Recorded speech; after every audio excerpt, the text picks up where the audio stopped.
हम एक दूसरे के जो है वो सुपरसीड नहीं कर सकते। काले को गोरे को काले पे, मालदार को गरीब पे कोई बर्तरी नहीं है। हम सब यूनाइट है आज और अभी। किसी ने अगर कलमा पढ़ा है वो हमारा मुस्लिम भाई है। हमारे कास्ट सिस्टम नहीं होता, but in India this is a traditional. हमारे यहाँ ट्रेडिशनली इसको यूज किया जाता है हिंदुओं में। तो जो मुसलमान कास्ट बनी भी तो उनके जो जाति है वही रही। हिंदू दो भी मुसलमान दो भी, हिंदू दो ना मुसलमान दो ना, हिंदू बड़े मुसलमान बड़े, that's so many caste, Hindu नहीं मुसलमान नहीं। ठीक है, तो एक अपनी लंबी लिस्ट हो जाएगी। मैं आपका समय नहीं लेना चाह रहा हूँ। मैं ये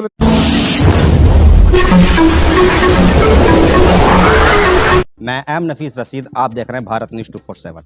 मौजूद हूँ रफ़ी मार्ग यानी कि नई दिल्ली के अंदर, और इंडियन कॉन्स्टिट्यूशन क्लब के अंदर एक प्रोग्राम चल रहा है जिसका नाम है शेख मसूदी महासभा। महासभा के नाम से यानी कि मुस्लिम तंजीम को लेकर आगे बढ़ाया जा रहा है कि किस तरह से देश की तरक्की और समाज की खुशहाली के लिए हम सब एकजुट हों। इसी में मैं सुन भी रहा था तो मैंने सोचा कि चलो ये बात कर लेते हैं थोड़ी सी। तो मौजूद हैं, सरपरस्त हैं, अध्यक्ष हैं, पूरी यूनिट बैठी है इन लोगों की। सर क्या नाम हुआ आपका? जी, मैं दिलशाद अली एडवोकेट। जानना चाह रहा था मैं सीधा आपसे ये कि आज का जो प्रोग्राम हो रहा है आपका किस उद्देश्य के लिए हो रहा है? देखिएगा, हमारी कम्युनिटी में जो है, हमारी कम्युनिटी जो है बहुत पिछड़ा वर्ग से आती है और हम इकोनॉमिकली बहुत ज़्यादा पिछड़े हुए हैं। यूँ कहिए कि इकोनॉमिकल वीकर हैं। बट हमारे जो, क्योंकि शेख नाम लग जाता है तो हमें जो है उच्च जाति का मान लिया जाता है, जैसे शेख सैयद मुगल पठान। लेकिन हम इकोनॉमिकल वीकर हैं तो हमने, क्योंकि सब लोग शेख लगाने लगे इंडिया के अंदर, जैसे शेख कुरैशी हैं, Sheikh Ansari, Sheikh Mansuri, Sheikh Abbasi, they are so many caste use Sheikh. But हमारी कास्ट जो है असल में हम शेख हैं। तो जब हम वहाँ खो गए तो हमने एक सैयद सलार मसूद गाजी रहमतुल्लाह अलैह को हम जो है उनके जो अनुयायी हैं हम इंडिया में। और ये जो है महमूद गजनबी के भांजे होते थे जिनका मज़ार बहराइच शरीफ में है। उन्हीं की निस्बतन हम जो है जो मसूदी लगाते हैं। बाकी उनकी निस्बत और लोगों की भी हो सकती है, लेकिन हम अपनी एक पहचान के लिए मसूदी लगाया और हम अपनी जाति को ओबीसी में इंक्लूड कराने के लिए भारत सरकार से मांग करेंगे और उस पर हम अपना आयोग में जाएंगे।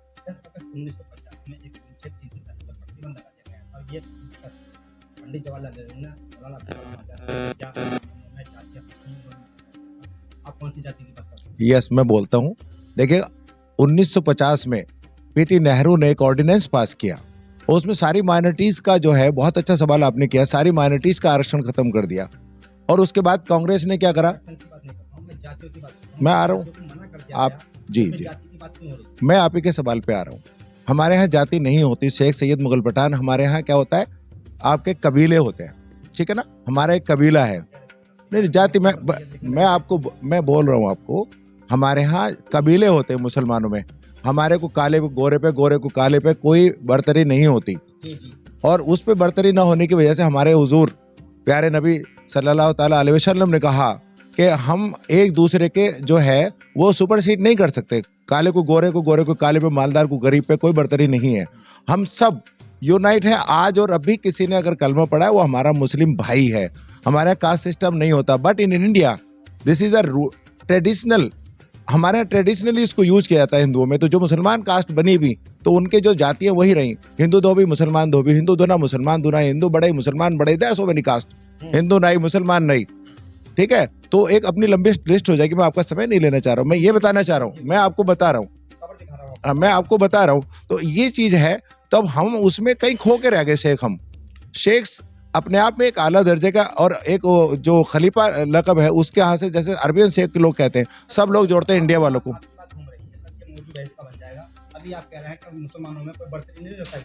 हाँ जी, बिल्कुल। आप कैसे ऊंचे जा रहे हैं? नहीं, हम बता रहे हैं, हमने ऊंचे की बात ही नहीं करी। हमने कहा इकोनॉमिकल वीकर। हमने अपनी बिरादरी को एक टाइटल दिया, क्योंकि शेख अगर हम जाएंगे तो शेख सैयद मुगल पठान, अमूमन ये कहा जाता है ये हायर कास्ट के लोग हैं, क्योंकि ओबीसी में नहीं आते।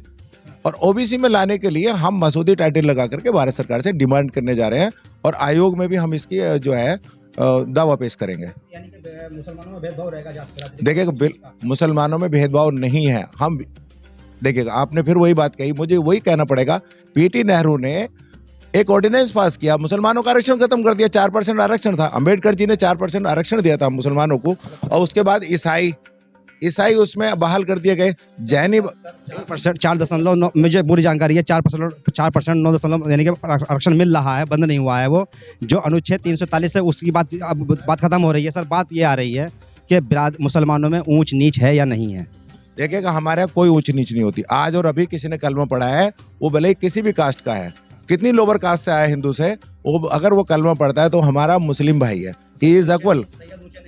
नहीं, कोई नहीं होता, हमारे यहाँ कोई ऊंचा नहीं होता। हमारे यहाँ तकवे परहेजगार वाला जो अल्लाह के ज्यादा करीब है वही ऊंचा होता है, उसी को ज्यादा सम्मान दिया जाता है। एक बिल्कुल गिरी हुई जाति का आदमी अगर इमाम बन जाए, हम उसके पीछे नमाज पढ़ेंगे। सर मेरा वो वाला क्वेश्चन, बहुत अहम क्वेश्चन आपने पूछा, वो क्वेश्चन मुझे पूरा करने दीजिए। 1950 में एक ऑर्डिनेंस पास करके सारी माइनॉरिटीज का आरक्षण खत्म कर दिया, ईसाइयों का बहाल हो गया और यहूदियों को, सबके बहाल हो गए उन्होंने, कुल मिलाकर के बौद्धों को बहाल हो गया, जितनी भी माइनॉरिटीज में कौम आती थी उन सबका बहाल कर दिया। और 2014 में कांग्रेस ने जाते जाते जैनियों का बहाल कर दिया ताकि उन्हें गुजरात में जैनियों को वोट मिल सके, लेकिन मुसलमानों को बहाल नहीं किया। There are so many writs pending before the honourable Supreme Court. तो इस पे कभी निर्णय नहीं लिया गया। तो कांग्रेस या कोई भी चीज, मैं किसी की बुराई नहीं कर रहा हूँ, मैं किसी की नहीं कर रहा कोई बुराई, ना मैं कोई राजनीतिक बात करता हूँ। मैं ये कहना चाह रहा हूँ कि भाई जब आपने 4% आरक्षण उसमें हुआ था आरक्षण, वो जब सर तो 1950 का ऑर्डिनेंस के तहत हमारा आरक्षण खत्म कर दिया मुसलमानों का।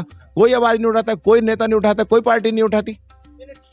तो अब क्या करें हम? हिंदू कास्ट सिस्टम के तहत जो हमें ओबीसी का 27 आरक्षण मिला हुआ था, उसमें कास्टों को इंक्लूड क्यों किया गया? क्या आपने कभी आयोग से सवाल किया ये बात?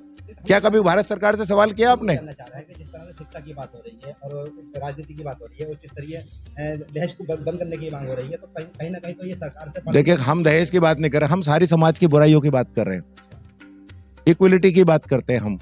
हमारे यहाँ सब इक्वल हैं, हमारा कोई छोटा बड़ा नहीं है। अपनी महासभा के जरिए कितने लोगों में लेके जाना चाहिए? देखिएगा इंडिया हिंदू मुस्लिम सिख ईसाई 4 पिलर है हमारे इंडिया के, ठीक है। एक पिलर मुसलमानों का, उसमें से एक ईंट हमारी बिरादरी की। मैं अपने घर से शुरुआत करूंगा तभी तो बनूंगा। इस तरह की पहली सभा हो रही है, इससे पहले भी there are so many meetings attended by us और ऑल ओवर इंडिया, ठीक है ना। ये हमारे जो हमारा जो जिसको हम कार्यकारिणी कहते हैं हिंदी में, हमारी एग्जीक्यूटिव कमेटी की मीटिंग है और इसमें हम अगली जो रणनीति हमारी करनी है उसकी मीटिंग हम कर रहे हैं।